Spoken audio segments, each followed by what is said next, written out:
सब देखिए के ढोरी मन जरा दिले बा नाचता गोरी सब देखिए के ढोरी मन जरा दिले बा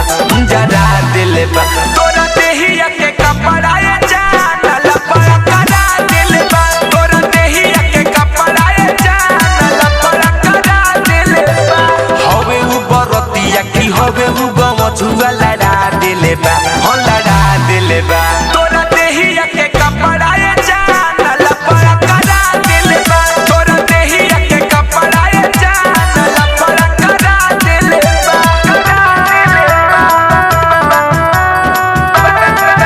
तोरा देहिया के कपड़ा मिक्स आनंद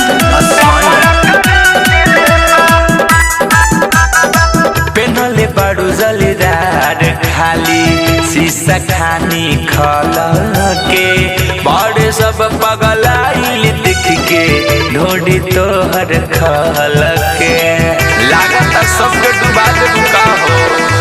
पेनले बाडू जलीदार खाली शीशा खानी झल के बड़े सब पगलाइल देख के ढोड़ी तोहर खल के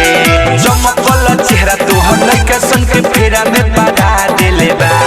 चमकल चेहरा तोहर लइका सन के फेरा में पड़ा दिले बा हो पड़ा दिले बा तोरा देहिया के कपड़ा ये जान लपड़ा करा दिले बा तोरा देहिया के कपड़ा ये जान लपड़ा करा दिले बा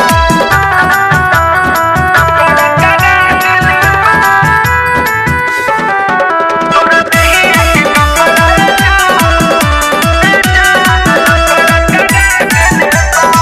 करता तू नाच जब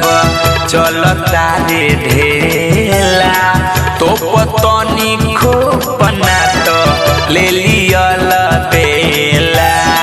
बसा के रख बसा करता तू नाच जब चलता रे ढेला तो पतनी खोपना तो ले लियल बेला मारी रीति के नजरी पर सबके चढ़ा दिले बा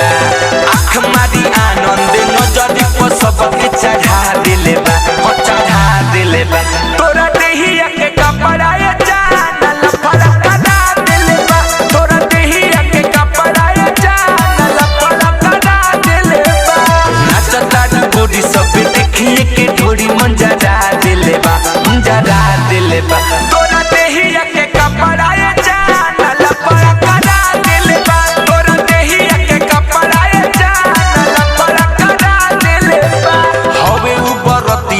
हवे उ गमछुआ लड़ा दिले बा हो लड़ा दिले बा तोरा देहिया के कपड़ा ये जान लपड़ा करा दिले बा तोरा देहिया के कपड़ा ये जान लपड़ा करा दिले बा